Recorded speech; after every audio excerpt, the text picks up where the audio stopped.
tal amigos? ¿Cómo están? Esta es una edición más de Paradigmas, como siempre llegando hasta ustedes a través de la señal de Canal 3 que habla andino para todo el Callejón de Huaylas y mucho más allá aún.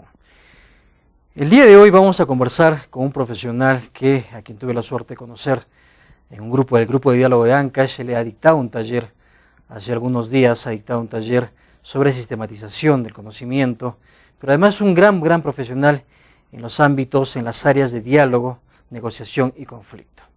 Me estoy refiriendo a Rodrigo Arce, que ha tenido la gentileza de visitarnos, de estar acá con nosotros, de permitirnos contar con su presencia, con su experiencia, con su expertise en estas áreas para poder conversar en Paradigma respecto a este tema que es crucial para el país, crucial para la región, crucial para nuestra zona, nuestra ciudad, nuestro Callejón de Huaylas, referido pues a lo que es diálogo y conflictos.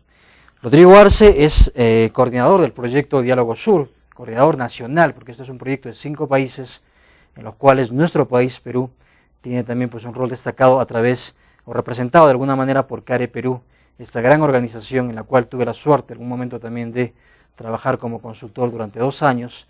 Y él está acá con nosotros el día de hoy para hablar justamente de diálogo y conflicto, que es el tema que nos convoca. Rodrigo, bienvenido, realmente un gusto, un placer tenerte acá y aprovechar que estés acá justamente para poder conversar y tener esta oportunidad aquí en Paradigmas. ¿Cómo estás? Sus primeras palabras. Muchas gracias primero por la invitación.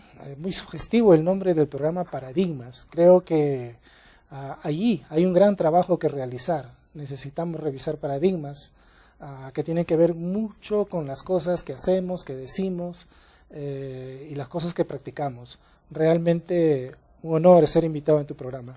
Gracias, Rodrigo. Y además, digamos, estos paradigmas que de alguna forma también definen un poquito el tema, también, pues, en general definen la vida humana, ¿no? Pero definen también el tema del diálogo y conflicto. Tú eres coordinador nacional del proyecto Diálogo Sur. Para que nuestra teleaudiencia sepa un poquito más de este proyecto, hablamos un poquito más qué es Diálogo Sur.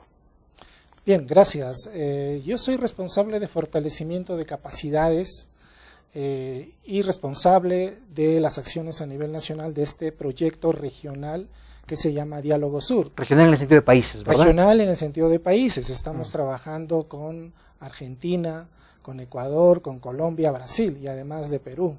Esta es una experiencia muy interesante porque creo que le llegó el momento del diálogo.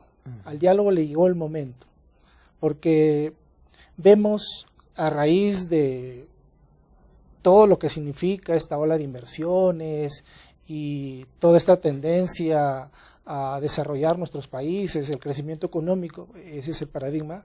El diálogo tiene un papel fundamental. Y tiene un papel fundamental porque ¿cómo hacemos que las inversiones sostenibles, ambiental y socialmente responsables puedan tener canales, medios, espacios donde podamos profundizar, donde podamos deliberar los diferentes puntos de vista, los diferentes legítimos intereses de cada uno de los actores?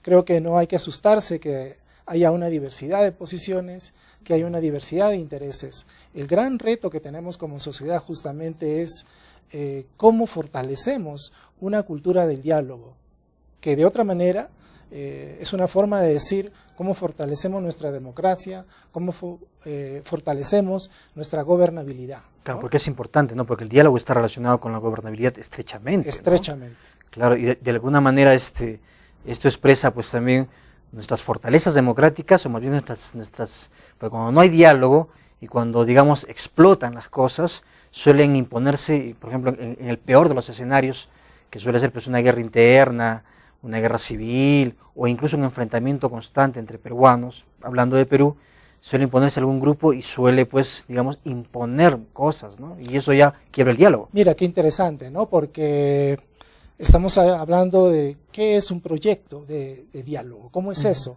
cómo se digiere un proyecto de diálogo. Porque a veces, tanto en el imaginario, en la práctica, en el habla, diálogo solo es la conversación, o es el coloquio, o es el intercambio de ideas, ¿no? Pero no, realmente el diálogo es una apuesta que tiene una serie de elementos.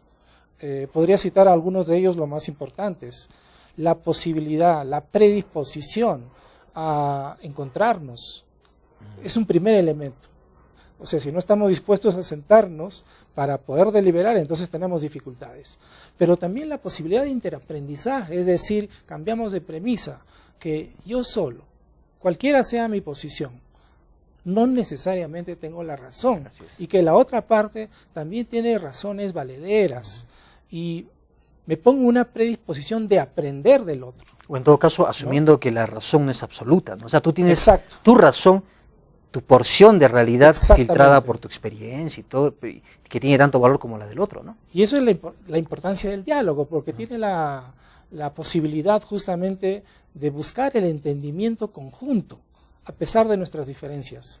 Pero esas diferencias, repito, no hay que verlas de manera negativa, porque también cada posición, cada actitud corresponde a una historia, a una serie de motivaciones que no necesariamente estamos tratando de entender o no queremos entender. Entonces justamente esta predisposición de grandeza y de humildad a la vez, de poder aprender del otro, significa que entre todos podemos construir una verdad más sensata para todos, para el ambiente. Y un tercer elemento, que es la predisposición para remover ideas, para remover discursos, posiciones, prácticas. Para quebrar paradigmas. ¿No? Para quebrar paradigmas, ¿no? Entonces, es un proceso de ganancia mutua, pero también ganancia para el ambiente y para el cosmos, porque en el fondo lo que estamos tratando es cómo instalamos o reinstalamos el equilibrio de la energía en un sistema, ¿no? Entonces, como vemos, el diálogo es mucho más allá que solo conversar, ¿no? Entonces, he ahí un reto de un proyecto que trata de promover el diálogo, que trata de promover lo que es la prevención y transformación de conflictos en contexto de industrias extractivas, porque justamente ahí, en este momento de la historia, es donde tenemos una alta conflictividad. Entendiendo que los conflictos no son negativos, forman parte de la dinámica social. Son naturales. ¿No es cierto? Son naturales. Somos diferentes, tenemos diferentes posturas y a veces queremos algo y justamente ese querer algo implica que tengamos diferentes acercamientos y eso puede generar un conflicto, ¿no? Ojo, pero decir que el diálogo busca la armonía no significa jugar al diálogo. Claro. Porque podríamos estar fingiendo hacer diálogo y legitimando asimetrías. O sea, no se trata de eso, no es una posición ingenua. Es la búsqueda más bien sensata, con dignidad, con derechos, de encontrar las salidas más oportunas, más adecuadas al conjunto de los actores. Y repito también, me gusta enfatizar esto, también para el ambiente y también para el cosmos. Crear una cultura del diálogo, crear una plataforma institucional orientada a hacer del diálogo un camino más natural para procesar nuestras diferencias es un gran reto. Y ahí la importancia de tener un proyecto de carácter tanto nacional pero también regional. Y hablando de lo regional, Rodrigo, vemos por ejemplo que en Colombia el presidente Santos se ha sentado a dialogar con las FARC, ¿no? Las FARC hace poco han reconocido en verdad ya su parte de responsabilidad en esta guerra interna que tiene más de 50 años en Colombia y que ha originado más de 200.000 muertos, 200.000 víctimas, y por fin están reconociendo su responsabilidad, porque el diálogo también es reconocer tanto, digamos, lo que uno hace en beneficio de otro o puede poner en beneficio, como aquello en lo que erró también, pues, ¿no? Es un escucharse mutuamente, ¿no? Es cierto, y creo que hay una palabra que debo destacar de tu intervención, es la palabra responsabilidad. Porque lo que vemos muchas veces en lo que se llama procesos de diálogo es que los actores,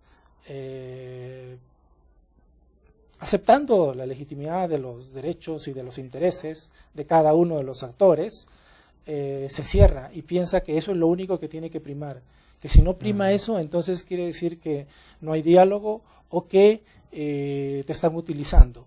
Entonces ahí empezamos a distorsionar el diálogo. Claro, porque a veces digamos también, digamos, en el caso de las empresas, por ejemplo, algunas entidades están demasiado filtradas por este enfoque de negociación, en el cual pues hay varios ámbitos de negociación y de alguna forma uno busca sacar de todas maneras algo, ¿no? Pero Rodrigo, si me permites, y si nos permites, vamos a conversar este tema. Primero vamos a ir, amigos, a una breve pausa comercial y continuamos a continuación, después de ella, con Rodrigo Arce hablando de diálogo y conflicto aquí en Paradigma. Vamos a seguir esta pausa y volvemos.